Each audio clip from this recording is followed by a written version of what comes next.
Good evening. Good to see people in chat. We're going to look at Babylon the Great tonight, as you might have guessed from the title. And of course, I see an error message on the screen. I'm not sure what the problem is.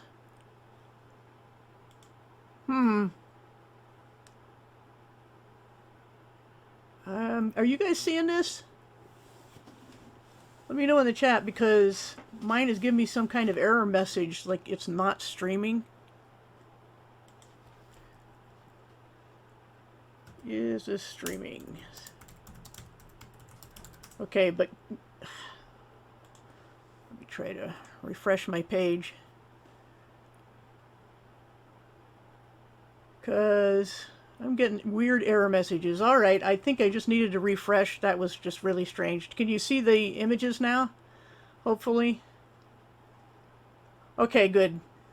Yeah, I don't know what that was about. Never did that before. But, all right, back to Babylon. Of course, Revelation is what we're going to look at tonight. And this Revelation is where all remaining Bible prophecy comes together. And it makes hundreds of references to the Old Testament. So to study it without that part of context of the Old Testament will often lead to incorrect conclusions, or at least, not completely informed ones. And this is especially true when we're talking about Babylon the Great.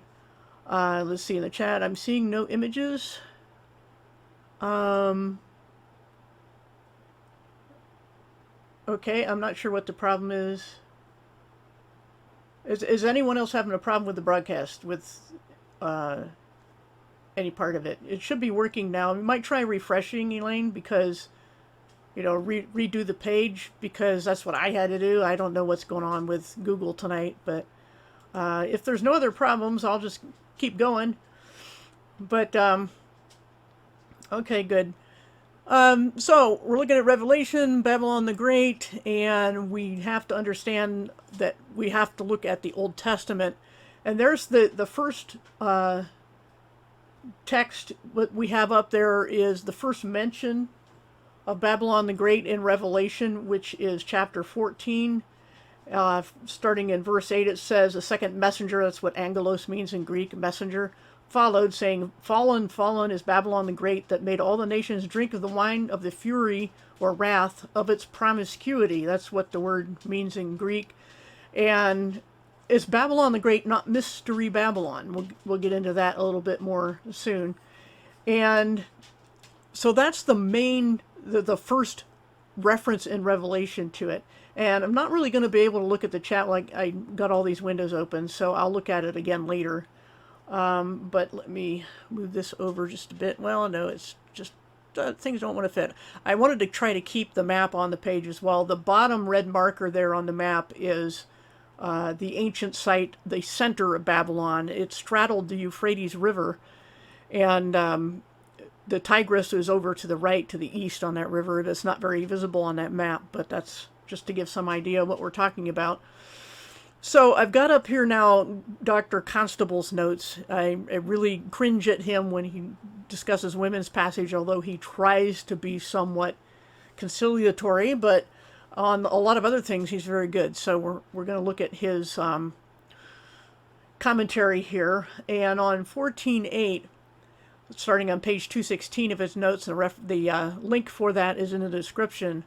We see the first reference to Babylon in chapter 14, which only states that her demise is a sure thing before it actually happens. That's why it says is fallen, because it's saying it with such assurance that this is not going to be, there's no possibility of changing God's mind.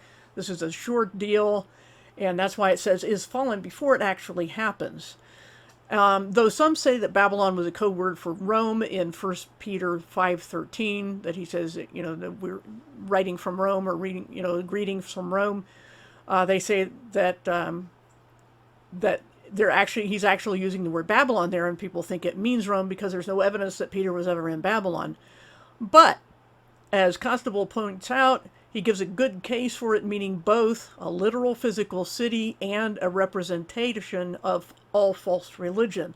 That's what Babylon represents in Scripture. It's two things, just like a lot of other things are. So just because Revelation contains so much symbolism doesn't mean nothing in it is literal. That's a mistake a lot of people make. And as pointed out on page 217, I forget exactly where, it's hard for me to mark things in there. On page 217, it says that the use of the term great, the great with Babylon, was first used by Nebuchadnezzar in Daniel 4:30. I don't think I have that up here, but let me see if I can find that.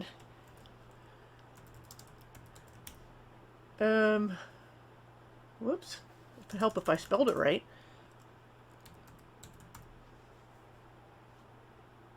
Yeah, well, I think I just messed up my page count. Well, let's go to back to page 217. I shouldn't have tried to do a search on that. Sorry about that. We'll get back there.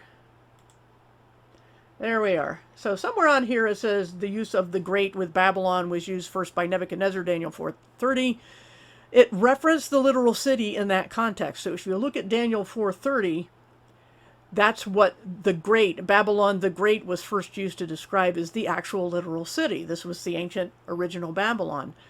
And the Babylon of Revelation is both a literal city and the epitome of all that opposes God and all that is called religion. That's the point there that he makes on 217.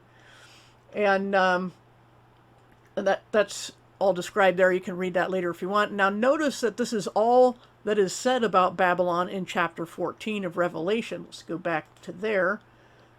Because before that, it says to worship God, and after that, the paragraph is to not worship the beast. So that's what this is sandwiched between. Okay? So we have, before, preceding, and following, who to worship, who not to worship. And so there's certainly a connection between the two, between the warnings about not worshiping the image of the beast, but there's not necessarily a correlation, okay? Since we'll see later that the beast turns on Babylon and destroys it. They cannot be the same entity, and we'll see that later.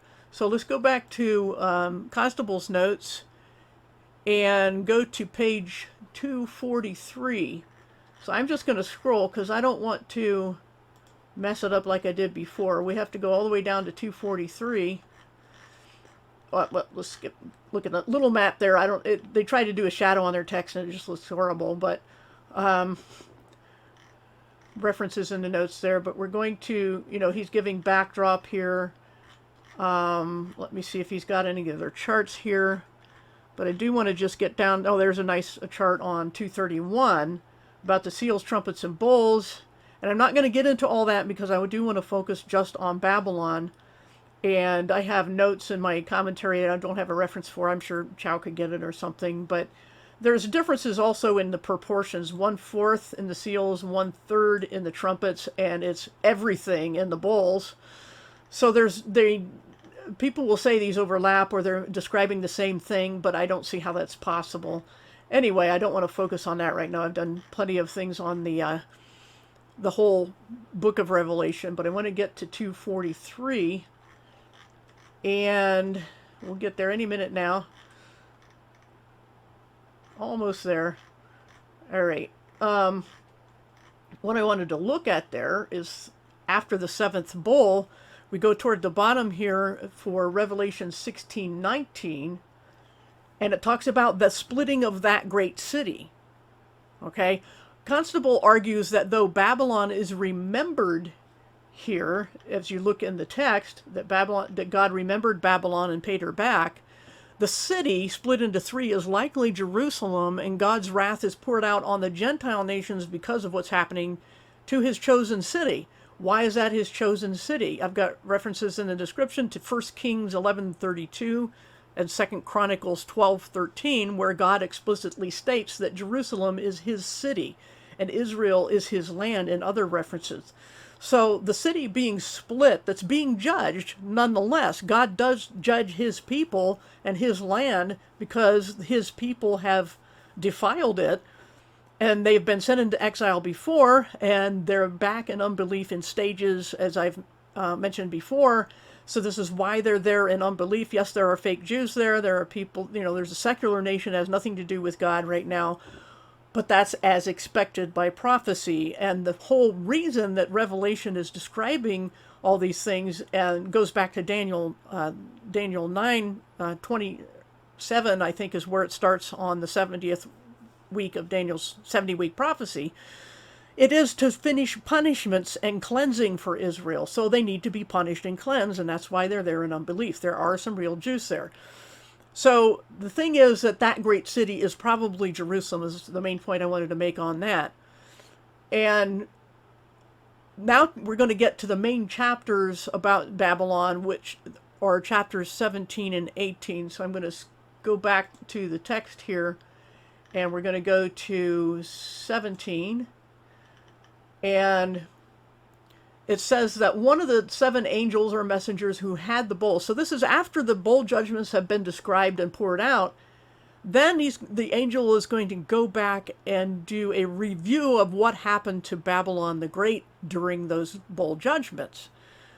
So 17 and 18 is where the main bulk of all that is, and starting on page 247 of Constable's notes is where he gets into that. And let me look back at my notes here. It's pointed out actually on 248. The focus of chapter 7 is the religious aspect of Babylon, and chapter 18 will focus on commercial Babylon. Now, I want to show you real quickly a chart I have had on my website that I just, I think I have a reference in the link in the description to a chart I've had, and you see over here on the right, you have to turn your head to the right to look at that, but I've got, as speculation, the Roman Empire is religious Babylon and the 10 kings, and that's during the trumpet judgments. But then, at the midpoint, at the end of the 7th trumpet, the Antichrist breaks the covenant and says he's God, and that's the one world religion. There is no other one world religion before this or after this mentioned in Scripture, except for the millennial kingdom, where it will be the true worship of God. But here, the beast, or Antichrist, breaks the covenant, per Daniel 9, and makes everyone worship him. That is the world religion. And after that, the second half of the tribulation, the bowl judgments, is when we have the beast empire, or the military, industrial, commercial Babylon. So we have these two aspects of Babylon. The first half of the tribulation is the Roman Empire basically resurrected, and the second half is Babylon. Okay, so this dual reference is much like our modern use of the terms like Hollywood or Madison Avenue or Wall Street. They're all literal physical places that symbolize crassness, greed, corruption, depravity, and just about every other vice we could think of. So those places are real places, physical places, but they also have come to symbolize something much more, something spiritual. Okay, so this is what's going on with Babylon the Great as well. So let me go back to the fact that chapter 17 in Revelation follows on the heels of the bowl judgments, meaning it's a look back, as I mentioned, about how they ended, which was with Babylon's demise. Now the angel gives John a description of her specifically, and more importantly, the interpretation of the symbols. To call all of Revelation an allegory or symbol is to say that the angel allegorizes an allegory or spiritualizes a spiritual concept, which is nonsense. So the fact that the angel is going to tell John what the symbols means that we can't just make them up as symbols as well. So we can see here, it starts out, one of the 7 messengers or angels that had the bowl judgments said to John, "Here, I'll show you the judgment of the great harlot sitting on many waters." Some say it should mean beside, but the word is epi in Greek. So And that's the primary meaning. So it says, the kings of the earth has been promiscuous with her, and the earth dwellers, or earthlings, we could say, that's what it means, people who are of the earth rather than of heaven, have been made drunk with the wine of her promiscuity. So people have been feeding on, servicing her, she's servicing them, all the nations of the world. And then it says, he carried me away in spirit to the desert, a deserted place. It can be a literal place. It can be a spiritual designation for absolute apostasy or, complete opposition to God. And this is where he sees in his vision, now he's carried away, a woman riding a red wild animal. That's what beast means in the Greek. It means any wild animal, but I tried to be literal here in my translation. But riding a red beast covered with slanderous names and having 7 heads and 10 horns. We can't just make up what those could mean. We have to look at the Old Testament. So the beast carries the woman is the point here. And we see her descriptions. But first I want to focus on the fact that the beast carries the woman and the woman controls the beast. That's religious and industrial, military, industrial, commercial Babylon. So they are in this grudging necessity of a relationship, not a cozy relationship at all. So the beast is briefly described in verse 3 there. It says, covered with slanderous names and having 7 heads and 10 horns, which is a throwback or a reference to the Old Testament, especially Daniel, but there are others. But especially chapter 7 in Daniel, where it matches up these descriptions of the animals, especially in Daniel 7 verses 23 through 27. This is military industrial Babylon, the secular city-state, okay, by that description.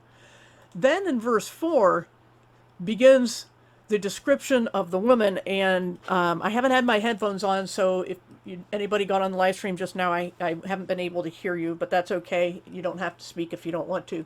But I'll put my headphones on just in case you need to stop me for anything. But let's see, where was I? Verse 4 begins the description of the woman, and her attire is that of royalty. Let me try to highlight where verse 4 is. Okay, purple and red or scarlet, adorned with gold, precious stones, pearls. She has in her hand a golden chalice filled with the disgusting filth of her promiscuity. You can figure out what that means in literal physical terms, but it's a spiritual symbol, as we'll see. On her forehead is written a secret or cryptic name, Babylon the Great, mother of harlots and disgusting things of earth. So, mystery, Babylon the Great. Mystery describes Babylon the Great. It does not say her name is Mystery Babylon. Okay? So in the Greek reads, on her forehead was written a cryptic name, which the word is secret, which means something formerly unknown or hidden, but now revealed. Okay? Babylon the Great is her name. What does it mean? That's the mystery part. And it says there that she's called the mother of spiritual harlots and everything disgusting, meaning she's the originator of it all. She is where it started, this religious Babylon. The woman is religious Babylon. Okay? And what is spiritual harlotry? By the Bible's definition, it's anything that tries to compromise, oppose, or replace worship of the one true God. That's why she's unfaithful. That's what spiritual harlotry is. Okay? Now she's also, as we can see down in the next paragraph, drunk with the blood of the righteous, or the holy people, and of those who testify of Jesus. There's an and there. And there will be people testifying of Jesus in the tribulation. The reason John is horrified at the sight of her is not because he had no concept of spiritual unfaithfulness. He certainly did. But because this woman was masquerading as God's representative. So outwardly she has claimed to be Jewish or Christian or both, but inwardly she is all false religion. That's what Babylon is symbolic of. Okay? Now, we'll look down in verse 7. The angel tells John, why are you so shocked? I will explain to you the secret of the woman and the 7-headed, 10-horned wild animal that carries her, or the beast she rode in on. Okay? The angel is going to describe what the symbols mean, so we can't make up our own. So the angel interprets the vision starting with the beast. Okay? First of all, it's an entity with ancient roots. What was? What is, you notice in verse 8 there, was is not now and is about to ascend from the abyss. So, was means ancient or preceding the time of John at the very least. Yet it did not exist in his time, is not now. So we have to rule out Rome at this point, because it's not now. Rome was in power in John's day. This is not now. But future to John's time is when it will ascend from the abyss and then be obliterated. So which entity does Scripture identify as rising from the abyss? Apollyon, or Abaddon, or destroyer. That's what they all mean, all those words mean. Who was named in Revelation 9:11, interesting number, but that's where Apollyon, which most commentators hold to be Satan himself, is mentioned in Revelation 9:11, and so the beast is this Apollyon or Abaddon, meaning destroyer, and all the world would be in awe of it. Okay? Now, more about that later, but it says this takes wisdom, so it's not going to be spoon-fed to you, this interpretation, but we're told something about it. Okay? And it says in verse 9, we're talking about the woman now, not the beast. We got to keep those separate. So the woman is described in verse 9. The Greek reads that the 7 mountains the woman sits upon are 7 kings, not that there are 7 mountains and 7 kings. And I need to repeat that for emphasis. The 7 mountains the woman sits upon are 7 kings, not that there are mountains and kings. People go on and on about the city on 7 hills. It's not what the Greek says at all. It says these 7 mountains or hills represent 7 kings. And then the angel says, 5 of those kings had fallen by John's day, the 1st century AD. 5 had fallen. 1 was in power in his day, as opposed to not now, and the other was yet to come. And there's no king without a kingdom, so it refers to both, and the woman has had control of all of them. Religious Babylon has had control of a succession of kings, 5 of which had fallen before John's day. 1 was in power, and 1 was yet to come. So since these attributes conflict between is now and is not now, they cannot refer to the same entity, which again distinguishes the woman from the beast and Rome from Babylon. Okay, we're talking about 2 different things here. Now, most commentators hold that the 5 kings preceding John's time were Egypt, Assyria, Babylon, Persia, and Greece. Rome was in power in his day, and the future one will only last a short time. What they all have in common is the persecution of God's people, whether Jews or Christians. That final one will be, the future one, will be ruled by 10 kings. That kingdom will be ruled by 10 kings, all under the beast. Now, verse 14, we go down and look at that, says that they will all fight against Jesus. And this happens at the end of the bowl judgments. If you look in Revelation 19, 11 through 19, there's those 1s and 9s again. We'll see that the whole world amasses an army to try to fight against Jesus himself coming down from the sky. And I know exactly why. I never knew this before the last few years, but people who are now believing there is a creator and this is a created realm are being taught also to hate him. They believe the Gnostic version of the bumbling demiurge who allegedly created the world and did a terrible job of it, or some will elaborate on that and expound on that and say this is the bad God of the Old Testament. This is not true. Jesus himself is coming down, and they will hate him because they'll think this is some bad guy. Okay, but that's what they will do, these kings. They will battle the Lamb, but the Lamb will conquer them because he's King of Kings and Lord of Lords. And then the angel goes on, starting in verse 15, down the final paragraph here in chapter 17, that the waters the woman sits on represent nations. So people will go, well, it can't be the ancient literal city of Babylon in Iraq because it isn't surrounded by water. The angel is telling you that the water represents something else. It's not literal water here. It represents many nations, peoples, multitudes, nations, and languages. But verse 16 is where we see what I mentioned before, are going to overthrow her and utterly destroy her. I mean, they don't just, put her to death. They despise her so much that they will strip her naked, consume her flesh, and set her on fire. I mean, this is just, they can't hate her enough. Who can't hate her enough? Military, industrial, commercial Babylon can't hate her enough. They hate the religion. They hate this Babylonian system that has existed from ancient times and has encompassed all false religion. Why would Satan hate all false religion? Because he wants to get rid of this mask that he's had to wear and be worshipped openly. He wants people to know they're worshiping Satan. That's what he hates. He's had to use this. That's why there's this symbiotic yet hateful relationship between this false religious system that Satan has used to get where he wants to go, and when he's finally there, he throws her off and destroys her because he doesn't need her anymore, and he doesn't have to let her control him anymore. Okay? That's the world religion to come. Now the final verse in chapter 17, verse 18, turns back to the woman who is called that great city ruling over the kings of the earth. Now this is the explanation, remember. She is the symbol, the city is the reality.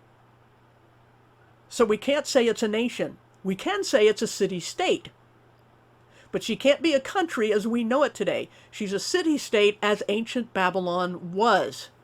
So we should look for in the future a city that's treated as a sovereign national entity, which also has great control over all the nations. There are roots of this now, but it will be obvious and open during the tribulation. Historically, Babylon has moved before, we have to keep in mind. The physical city was an ancient place, but the religion has moved from Babylon to Pergamos. If you look in chapters 2 and 3 of Revelation, the 7 letters to the 7 churches, which I did last time, remember that Pergamos, the letter to the church at Pergamos, or Pergamum, was called the city where Satan has his throne. So Babylon as a religion has moved from Babylon to Pergamos, and then historically it moved from there to Italy. Okay, this is scripture and history. It moved from Babylon to Pergamos to Italy. The religious system. So there's no reason it can't move again. We can't see, there's nothing in scripture that says it will only move 3 times, or 2 times, I should say, from 3 locations. So it could move again in the tribulation, perhaps to its original location, back in what is now Iraq, which is about 53 miles south of Baghdad. And as I mentioned, it straddles the Euphrates River. So you can see on that map where future Babylon might be, back in its ancient location, the religious system. Okay? Now, let's look at chapter 18. I can find my own links here. After these things, that's a key phrase in Revelation, but it details Babylon's complete ruin. And verse 4, down here in the second paragraph, is where it says, "Come out of her, my people." It's like, this likely refers to both the political and religious systems at that point, because she's going to be destroyed. This is before, things jump around a little bit in Revelation, in spite of the fact that we have a clear sequence of 7 seals, 7 trumpets, 7 bowls. This point is a vision, and visions can look back and forth, just as has happened in chapter 12. In the middle of Revelation, there's a stop to look forward and back. So that's what's going on here as well, but it's in verse 4 about "come out of her, my people" refers to both systems most likely, since the world's merchants on land and sea moan and wail at the sight of her destruction. So this has got to be commercial Babylon. Okay? Notice the lament in verse 13, though. There's a whole long lament, but in verse 13 there's a particular thing that says about human trafficking, the bodies and souls of people. So she's been into all sorts of commerce, including human trafficking, And verse 24, if we look down here, I'm sorry, I didn't scroll up far enough to the sea captains and all these people, and you can read that whole list, that whole lament. But verse 24, let me try and highlight that. That's the end of the chapter. In her was discovered the blood of all the prophets and holy people who have been slaughtered on the earth. Again, this must be an ancient entity to be guilty of that. So, the righteous of all ages are found in this entity, this false religious system, and military-industrial because of all the moaning that's just gone on about from the merchants. So it's ancient, not some young upstart like the United States or modern Israel. Okay, they're talking about this ancient city. So again, this is why I think the religious system will move its headquarters during the tribulation to ancient Babylon so that they are one again. And this is why any decent people are told to leave before she is utterly destroyed. Now, let's look again at Constable's notes, if I can get down to page 268. But, here they give that's kind of a weird drawing there, but religious and commercial aspects cannot be ignored. But we need to get down to 268. And it's a decent commentary. I don't agree with everything, but worth reading. And so let's get down to 268. Sorry about my slow scrolling. But if I do a search, I lose things, and so I don't want that to happen again. This is some kind of Word document or something I'm looking at. He points out here that the claims Babylon makes for herself are similar to those of the Laodicean church we learned about in the previous Truth Finders on the 7 churches. Okay, so I don't know if I have the exact part up here, but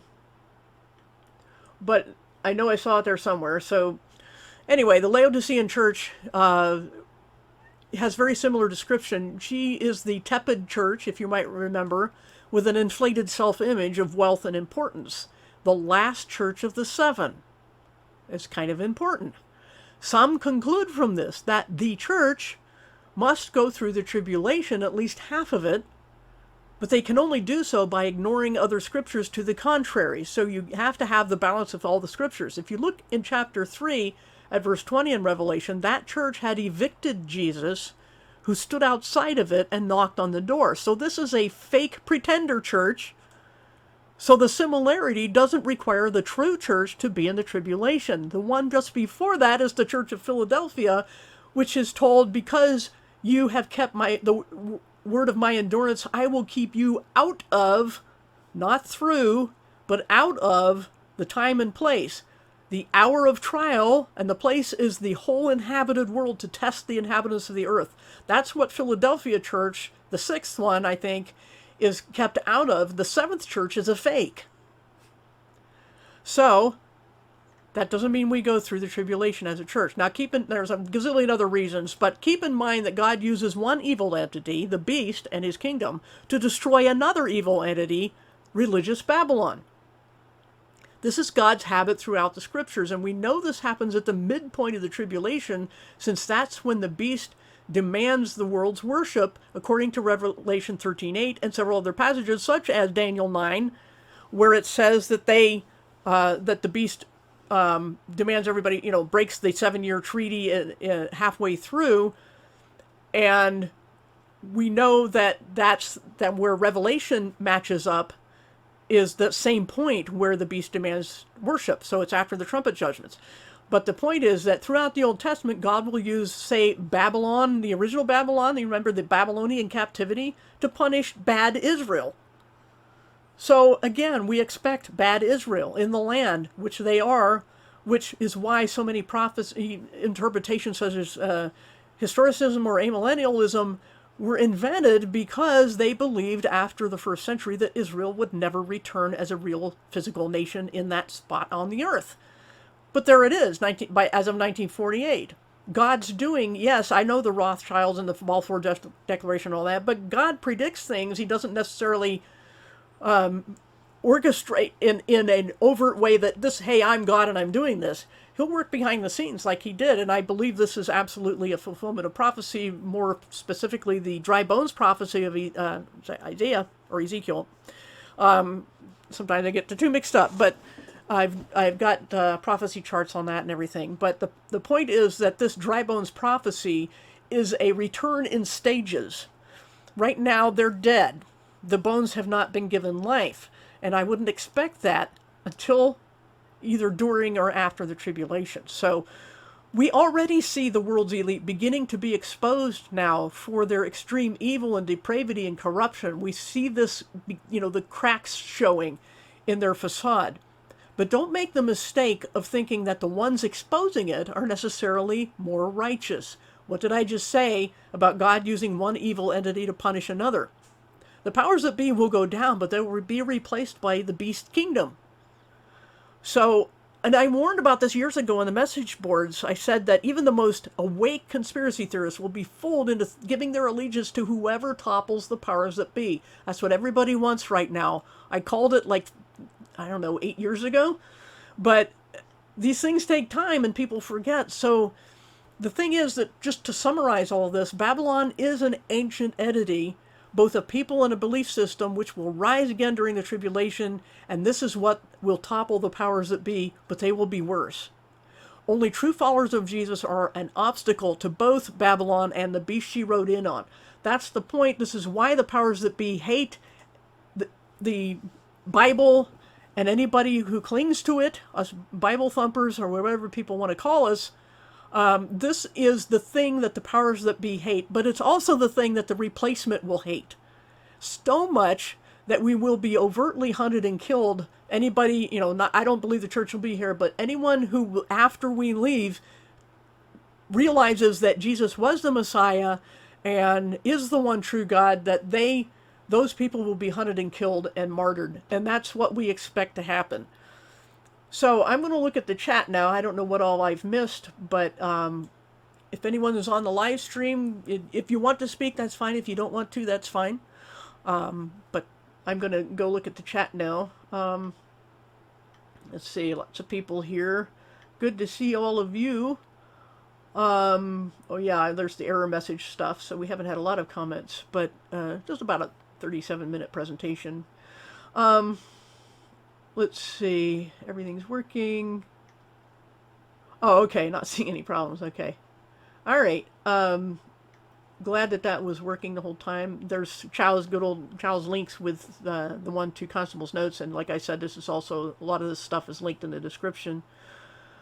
Let's see what else we got. Not sure why YouTube unsubbed me from... Oh, that term's YouTube. I mean, yes, there are a lot of bad Jews, as I just explained why, but I still would exercise caution in, because God still has his chosen people. There are real Jews in there, so we have to be careful about the sweeping generalizations and the terms we use. But because this isn't about bad Jews, it's about bad people. It's about the kingdom of the beast and the fact that, yes, there are fake Jews. God will take care of them. So that's not our job as Christians, of course, to exact God's judgment. It's our job to spread the gospel so that people don't have to suffer God's judgment. That's what we're here for. But yeah, they unsub people. They, tell you there's an error when there isn't. You have to refresh screens. It's just crazy messed up. If YouTube ever goes away or shuts me down or anything, I'm on BitChute, but I can't live stream there. I'm also on Steemit. They have connected with DTube, and it crashed during my attempt to claim my DTube channel, so I can't stream there. And I don't know if they have streaming anyway. But wherever there's a place to stream, I'll find it, and I can still use OBS and stream for whatever, Discord or whatever I want to do. So that's why I've been using OBS and Discord, because whatever I can feed to OBS, I can then feed to someplace else that allows live streaming. So, let's see, the line document, I don't know what you mean, Darlene, there. You were scrolling through. Let's see. I don't know. I think what I'm seeing of myself on there, I don't know what you mean exactly. I've had my chart here and the constable's notes and my translation, the Gift New Testament, that what I've been looking at in Revelation. So, linked document. Yeah, these are the linked documents. Um, let's see. No, everybody's welcome to stumble in. Let's see. Greetings and salutations to everyone. Who said the word? Oh, just visiting this planet. Yeah. Well, that's okay. We're not gonna do Earth shape here right now, but I have a cosmology playlist. Questioning standard cosmology is a lot of titles, a lot of the stuff in there, because that's all I do. But if anybody asks me, what does the Bible present? Even evolutionists will say the Bible presents a young Earth, and ball earthers, the standard cosmology, will say that yes, the Bible presents a flat stationary realm, the snow globe, if you will, something like that, where the Earth is never described in terms of moving or spinning. So, but I don't want to get into that because I don't want to divide on the basis of Earth shape or Earth age right now, even though I have strong convictions on both. So, but I will say that I believe a consistent hermeneutic is to take the Bible literally, historically, grammatically. That's what I do. That's why I'm a Bible literalist. But anyway, do you have any videos about hell and eternal torment? Yes, I do, Code Man.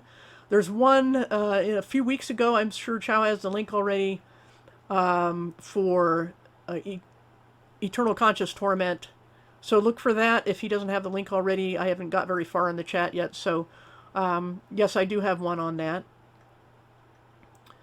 Scientism could be, it is a world religion, so to speak, but again, biblically speaking, during the tribulation, after three and a half years of this 7-year treaty or covenant, then the world religion that the Bible talks about will be worship of the beast, worship of Satan directly. That's what it will mean biblically. There are other world religions. There are attempts at what is called ecumenism, where all religions are they're trying to blend them all together. That's the Hegelian dialectic, thesis, antithesis, synthesis, or problem, reaction, solution. All those words mean the same thing, that they want to blend everything so everybody loses their distinctiveness, like the Borg. That's basically what the world wants, but their plans aren't all going to be carried out as they intend either. So yeah, I went over the term mystery. It's a cryptic name, Babylon the Great. It isn't really Mystery Babylon. Okay, good. I already missed Concerned Citizen, but good to see you. Why do you think that scientism, Roman Catholic Church have been making a lot of one world religion moves lately? They have their plans, but their plans will not necessarily be realized. But again, Satan hates world religion. He hates having to wear that mask, and he will get rid of it eventually. But for now, it's serving a purpose. And so he doesn't really care. All he wants is for truth to be buried in compromise, and that's why compromise is deadly. So that's my best guess as to why they're doing that. I do not believe that Mystery Babylon is America. First of all, it's not Mystery Babylon, it's Babylon the Great. And America is most likely, in my opinion, to be the beast kingdom. Because in prophecy, we have the kings of the north, south, and east, but we don't see the kings of the west. And in my opinion, that's because the one missing is the one to come, which is the beast kingdom. So Mystery Babylon, or Babylon the Great, is called, has a cryptic name. It is world religion, Babylonian religion, but the military-industrial Babylon is the kingdom of the beast, and that's the kingdom of the West, in my opinion. I've seen a good video on it being Mecca, but again, it has to fit every single detail of Bible prophecy, and I don't see it fitting every single detail, but it does make a convincing case.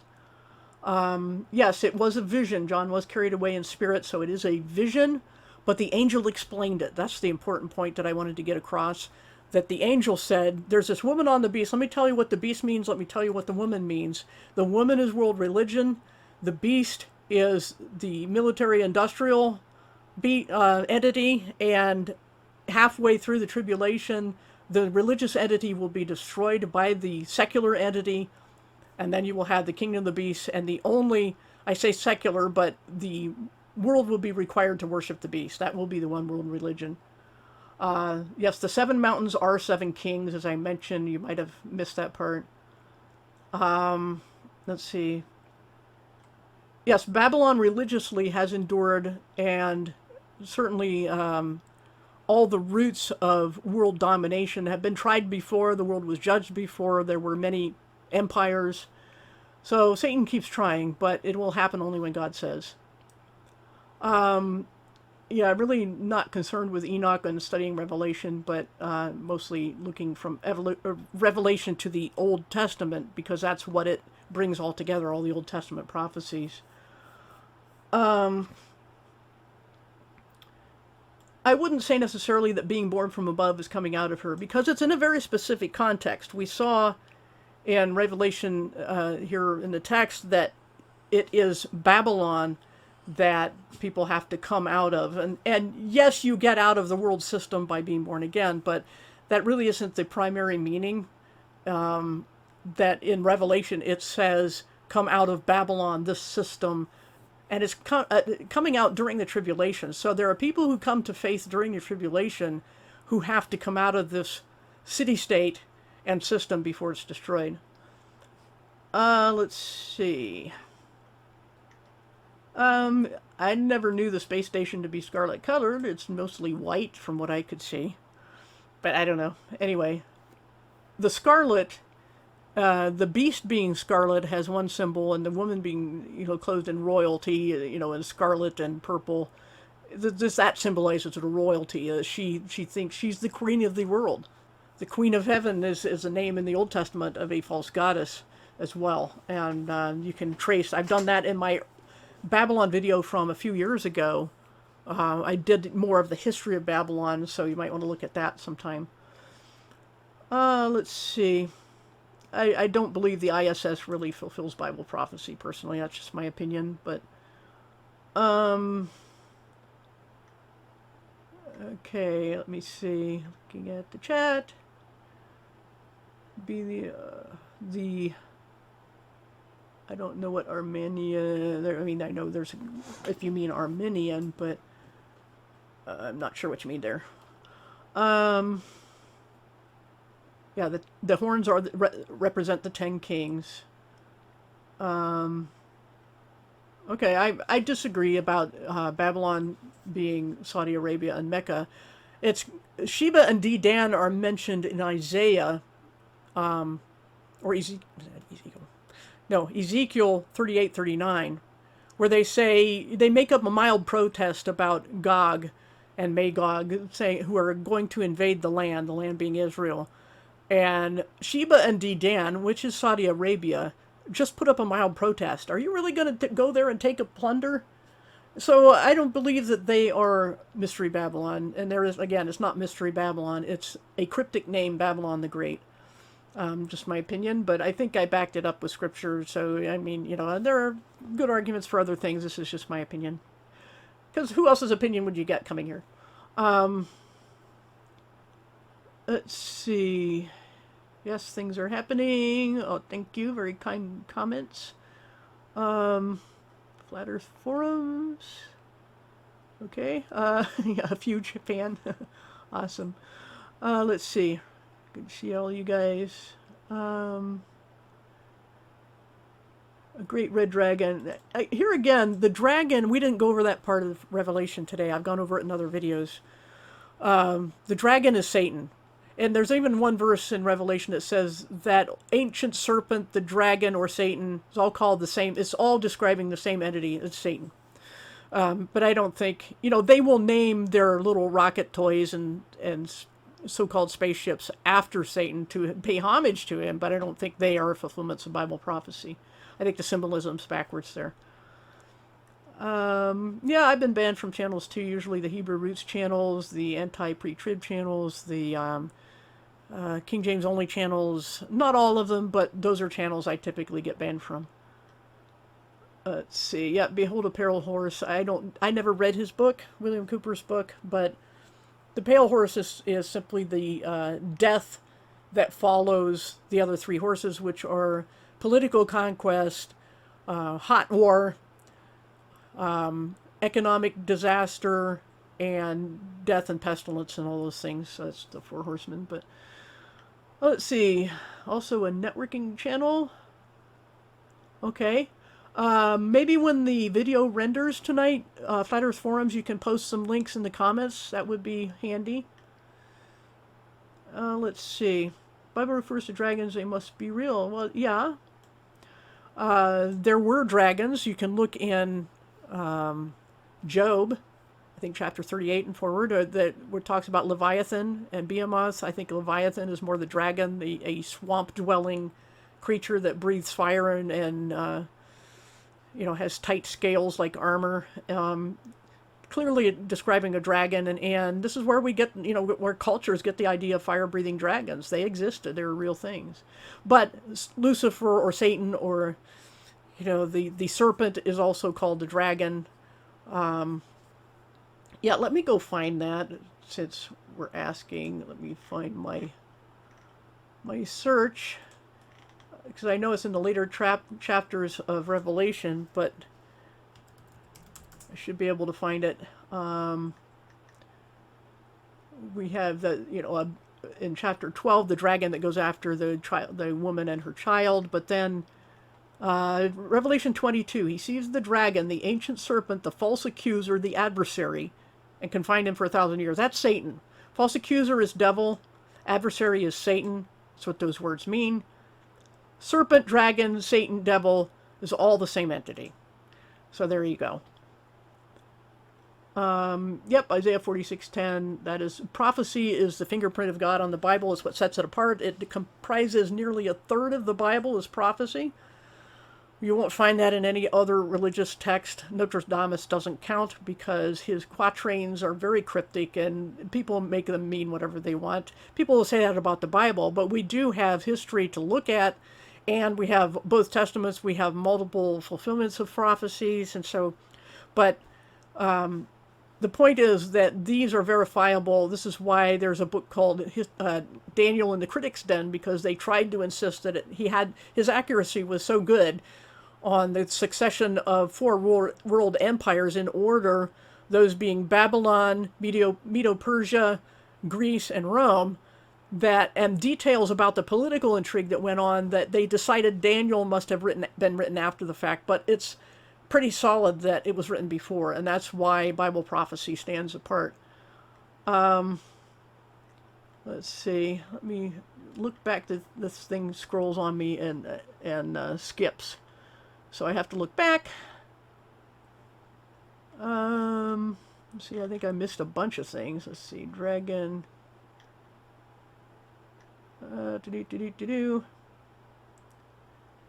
See, many are the plans. Yeah, God's purpose will prevail. Yep. No, it doesn't. It doesn't say a great red dragon appears in heaven. It says that John is seeing a vision, and he sees a great red dragon. It's on earth, pursuing the woman and her child, pursuing Israel and the Messiah. That's what that's about. So, be careful with that. Don't do what we call newspaper eschatology, where we read the current headlines and say, this is the fulfillment. That's not how Bible prophecy works. So I have to disagree with that one. There is a specific biblical meaning to all these things.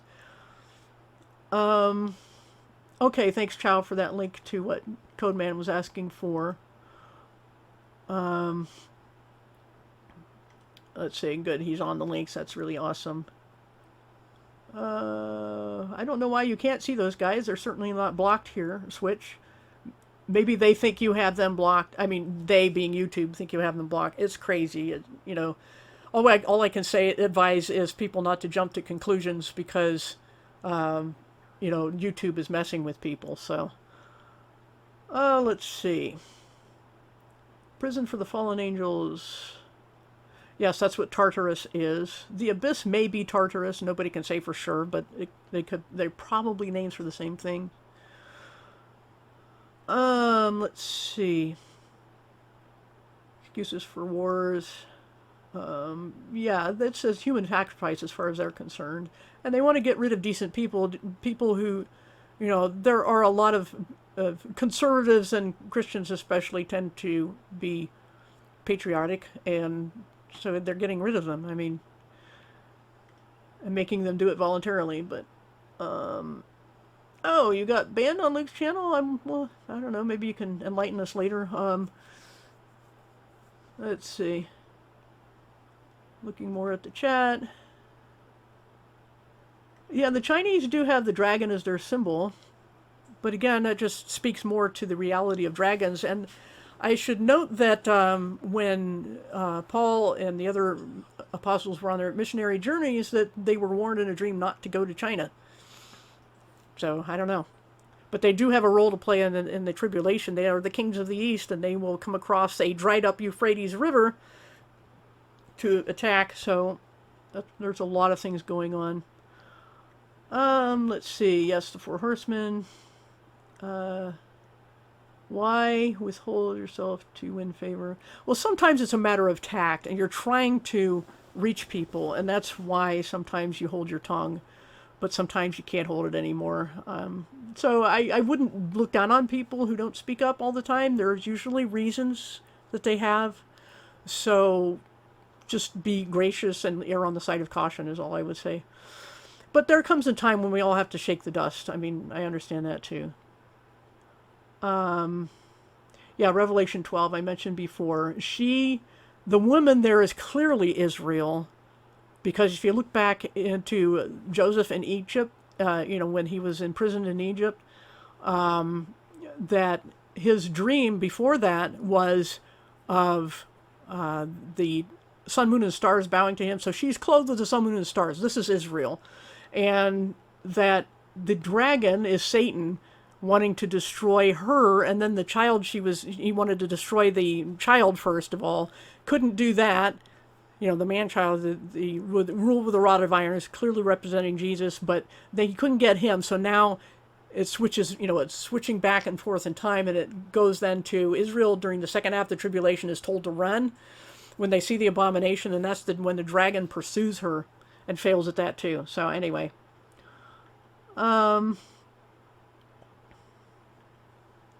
Okay, yeah, no ill will. And there appeared another, yeah, okay, I went over that one. Right, there's a time, you just pick your battles, that's what you do. Alright, so, let's see.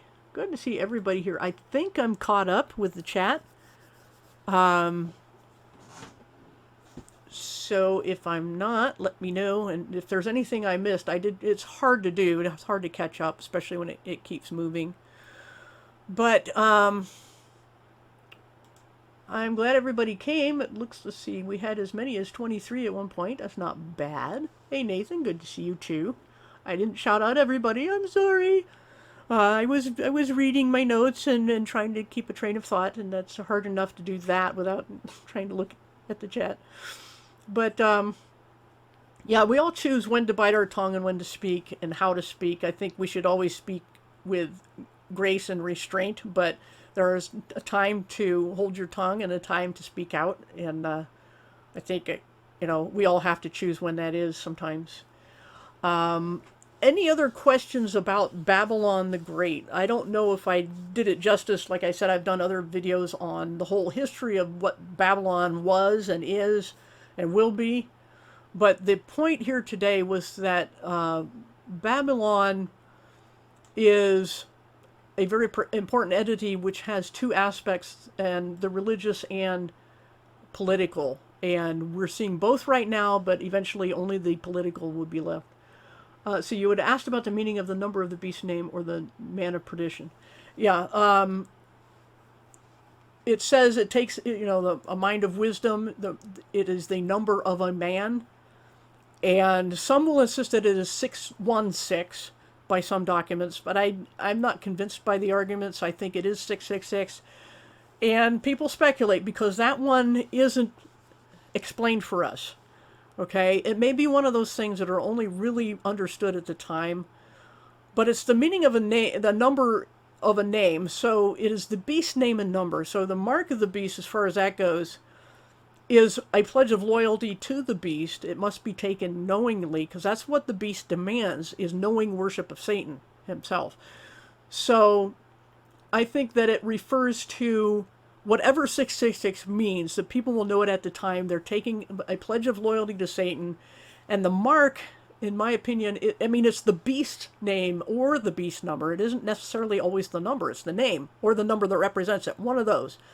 And that this is a pledge of loyalty. Like I said, they're knowingly worshiping Satan. And that this is not our personal ID. Because it's the beast number, the beast name, not ours. But I speculate that it is a offer of a DNA upgrade, and that this makes people not quite human. And this is why God says that anyone who takes the mark is doomed. There is no hope for them because they have become something inhuman and unsavable.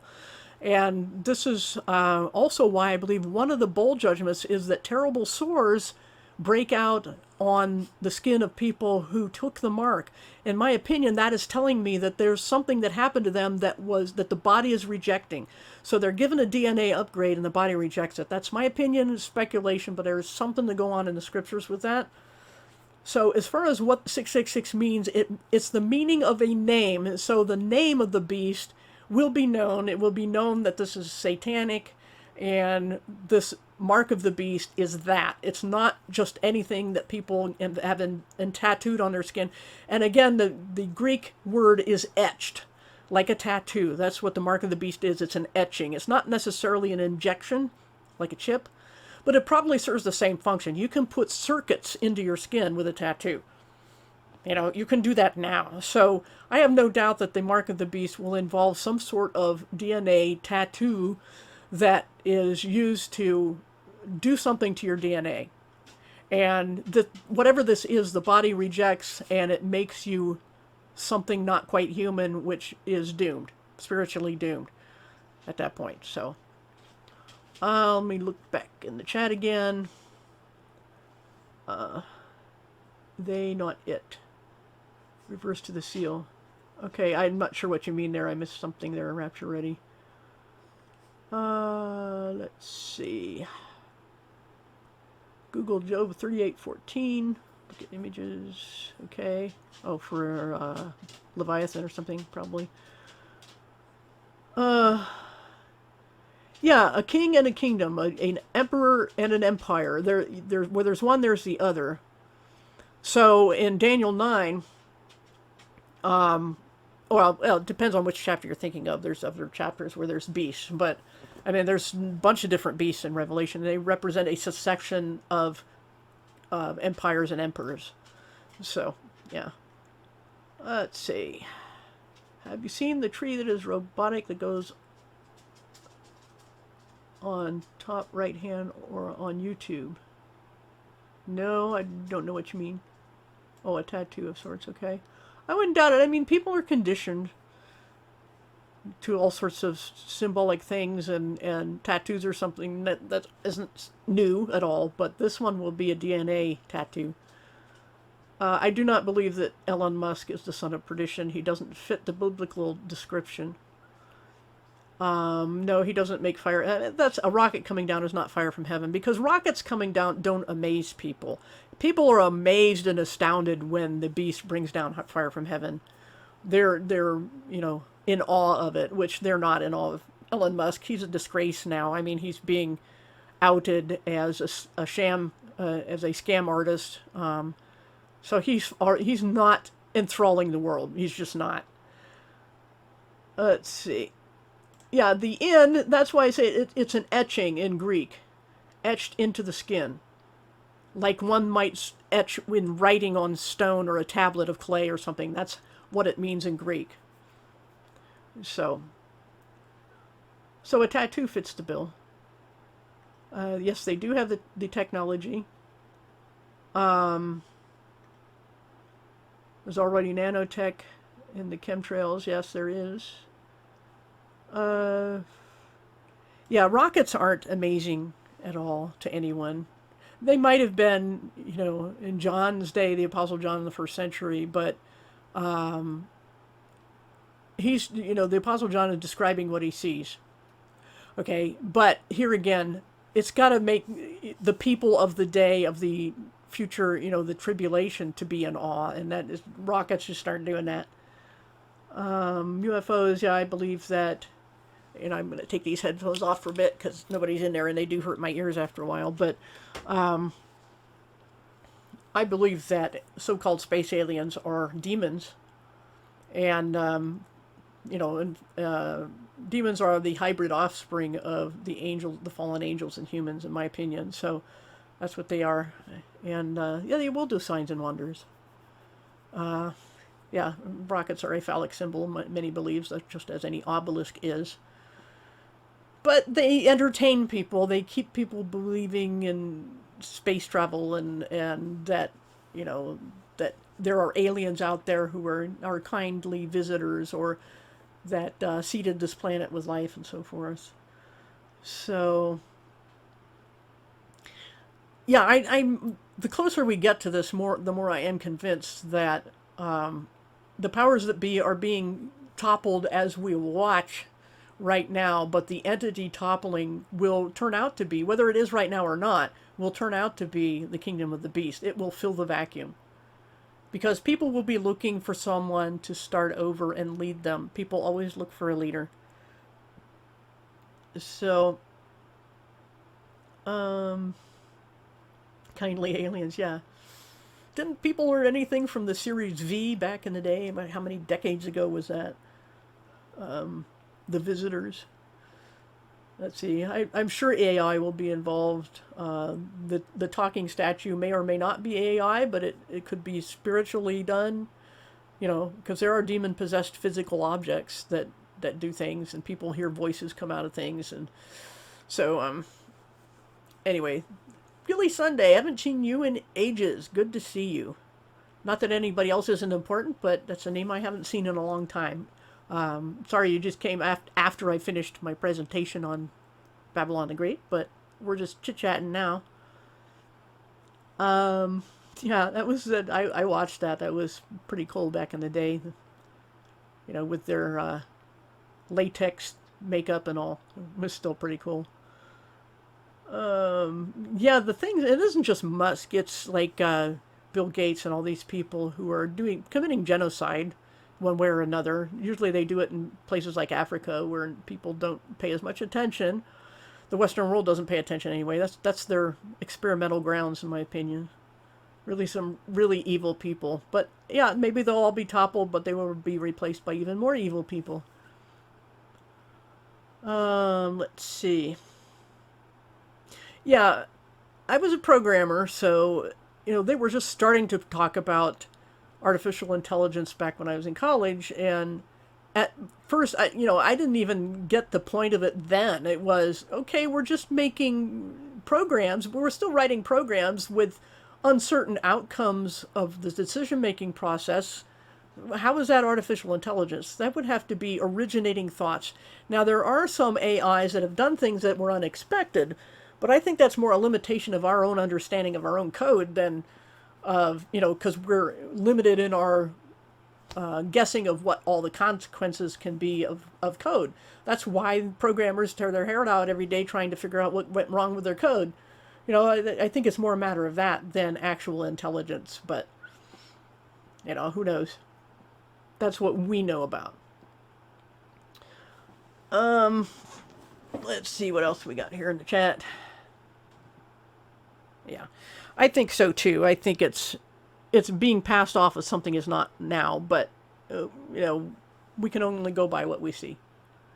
So, and I am getting kind of lightheaded, and I think it's partly the heat. I can't turn on my air when I'm in here because it's doing a live stream because it's too noisy. But anyway, I'm gonna probably shut this down and take a break, get a drink and stuff, and walk around if I need to do that. Thanks everyone for coming. I don't know what we'll do next week. Hopefully will not be too busy to do something, but I'm installing, speaking of code, a bunch of new software this weekend, so I will have to put a priority on that. But I will try to come up with something for next week. And again, if you have anything to link to or ask a question or suggest a topic for next time, put it in the comments under the video, and I will see it later. So thanks everybody for coming, and we'll see you all hopefully next week.